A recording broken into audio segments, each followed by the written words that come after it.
इस समय हमारे साथ मौजूद हैं राज्य कर्मचारी संघ परिषद के प्रदेश अध्यक्ष इंजीनियर हरिकिशोर तिवारी।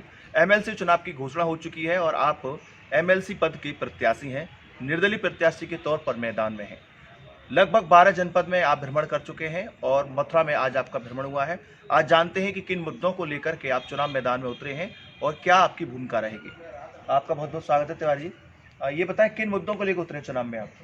देखिए, इस पिछले लगभग 1 साल हो गया, कोरोना से पहले ये चुनाव होना था लेकिन हो नहीं पाया। हम लोग बराबर पूरे 12 जिलों में घूम रहे हैं और मैं चूँकि पिछले काफ़ी सालों से प्रदेश का अध्यक्ष हूँ, डिप्लोमा संघ का भी, राज्य कर्मचारी संघ परिषद का भी। हम लोग वो लड़ाइयाँ सारी लड़ते रहे हैं जो हमें लड़नी चाहिए और सरकार से लेनी चाहिए। पूरी सरकार को पंगु बनाकर हम लोग लड़ने का काम किया करते हैं। जो चीज़ें, जैसे आप देखें कि अधिकारी हमारे हैं, बहुत सारे अधिकारी ऐसे हैं जो कि अंग्रेजों के ज़माने की हिटलर साइज चलाना चाहते हैं। हम लोग कोई ऐसी बात नहीं करते हैं कि जिसमें कोई ऐसा लगे कि हम लोग कोई चांद तारे मांग रहे हैं, लेकिन जो जायज़ हक है वो सबको मिलना चाहिए। उसी की लड़ाई तमाम सारी रहती है, जो पीड़न होता है हमारे यहाँ, उस पर काम करते हैं। वर्तमान में हमारे पास तमाम मुद्दे हैं, उनमें से एक बेरोजगारी का सबसे बड़ा मुद्दा है। आप देखें कि 70 साल के इतिहास में विधान परिषद के चुनाव हुए, लेकिन किसी ने भी इसके ऊपर काम नहीं किया। आज की तारीख में क्या हो रहा है, नौकरियाँ समाप्त कर दी गई सारी। आप देखें, अभी सरकार ने कहा हमने 3.5 लाख रुपये नौकरियाँ दी हैं, लेकिन मुझे नहीं लगता कहीं दी हैं, क्योंकि मेरे पास आंकड़े हैं। मैंने सूचना के अधिकार में सभी विभागों से मंगाया था, जिसमें 50% पद रिक्त पड़े हुए हैं और इन्होंने 3.5 साल में बिल्कुल भी रिक्तियाँ नहीं की। वो सारे आंकड़े मैंने सरकार को दिए भी हैं। तो ये स्थितियाँ हैं। आउटसोर्सिंग से हमारे लोगों को रखा जा रहा है। आप देखिए, विडम्बना की बात है कि बड़े बड़े ठेकेदार लाए जा रहे हैं, उनसे 5 और 10 हज़ार के रूप में हमारे लोगों का, चूँकि हमारे बेरोजगार बहुत है, उसका दोहन सरकार करना चाहती है, लोग करना चाहते हैं और बड़े बड़े पूंजीपति करना चाहते हैं।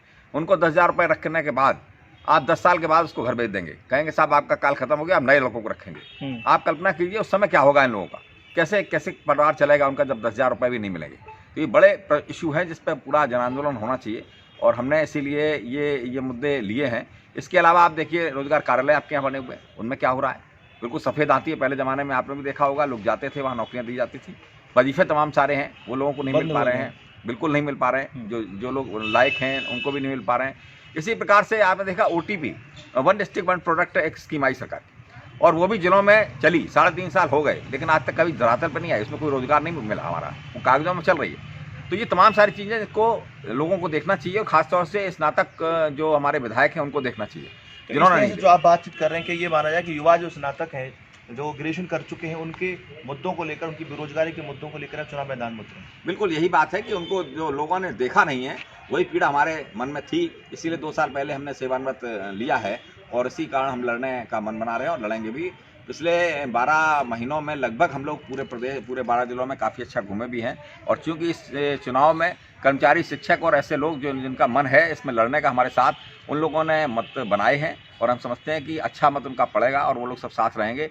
और इसमें अलग से कहीं भी ऐसा नहीं है कि हमने बहुत सारा मत ऐसा बना लिया हो जो कि हमें नहीं मिलेगा। आप लगभग 15 वर्षों से संगठन के अध्यक्ष हैं और बड़े कर्मचारी नेता के तौर पर लखनऊ से दिल्ली तक आप जाने जाते हैं, तो आपको सत्ता भी टिकट दे सकती थी, यानी भाजपा की बात करो तो भाजपा को टिकट दे सकती। आपने भाजपा से चुनाव क्यों लड़ा, जबकि बताते लहर चल रही है? नहीं, देखिए, उनकी लहर चल रही होगी, मैं नहीं समझता। इस चुनाव में बिल्कुल नहीं चल रही किसी की भी लहर। आप देखिए, लखनऊ की सीट भी कभी उनको नहीं मिली, मेरठ की सीट भी कभी उनको नहीं मिली। तो ये सब सीटें ऐसी हैं जो कि ग्रेजुएट लोगों की हैं। ग्रेजुएट लोग जानते हैं किसको वोट देना, कहाँ उनका हक है, वहाँ लड़ते हैं। और जहाँ तक टिकट की बात है, निर्दलीय होकर ही लड़ना पसंद किया, क्योंकि अगर आप टिकट लेके पट्टा बांध के किसी पार्टी का लड़ेंगे तो निश्चित रूप से उनकी धाराओं में ही बहेंगे। ऑफर मिला हिसाब से हाँ, ऑफर रहा, तमाम पार्टियों का ऑफर रहा, लेकिन हमने उसको स्वीकार नहीं किया, क्योंकि मैं जीवन भर हर पार्टी से लड़ने का काम हम लोगों ने किया है और इसीलिए हम लोग अपनी बात दमदारी से कहने के लिए तैयार हैं। और अगर वैसा पट्टा बांध कर लड़ेंगे तो निश्चित रूप से उनकी अपनी बात हम लोगों के साथ नहीं कह पाएंगे जो हमें कहनी चाहिए। निजीकरण की बात इन दिनों चल रही है। कुछ दिनों पूर्व रेलवे ने भी निजीकरण का विरोध किया है, भूखे रहेगा हड़ताल की, अन्य संगठन कर रहे हैं। एक तरह से माना जाए संविदा की बात की थी, कर्मचारी संविदा पर रखे जाएंगे, फिर सरकार पलट गई। कुछ दिन बाद स्टेटमेंट आता है कि नहीं ऐसा किसी ने नहीं कहा। क्या मानते हैं, या क्या अंदरूनी तैयारी चल रही है? नहीं, सरकार की अंदरूनी तैयारी बिल्कुल चल रही है। बड़े बड़े ठेकेदारों को, ईस्ट इंडिया कंपनी जैसे लोगों को लाना चाहते हैं, उनको फ़ायदा देना चाहते हैं। ये बेरोजगारी का हमारा जो उसका मैंने पहले भी कहा कि उसका फ़ायदा उठाना चाहते हैं। और मैं पूरी तरह से विरोध में हूँ कि निजीकरण हो।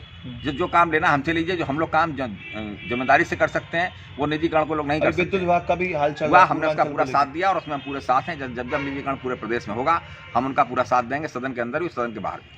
मैं आपसे केवल 3 बात पूछना चाहूँगा कि आप अपने शब्दों में 3 बात कहें कि स्नातक क्षेत्र की बात करें तो पढ़े लिखे लड़के लड़कियाँ आपको वोट देंगे, तो क्यों बोर्ड ने आपको पढ़े लिखे और आपके पास ऐसे कौन से 3 मुद्दे हैं जिनको आप युवाओं को ध्यान में रख करके चुनाव मैदान में उतरे?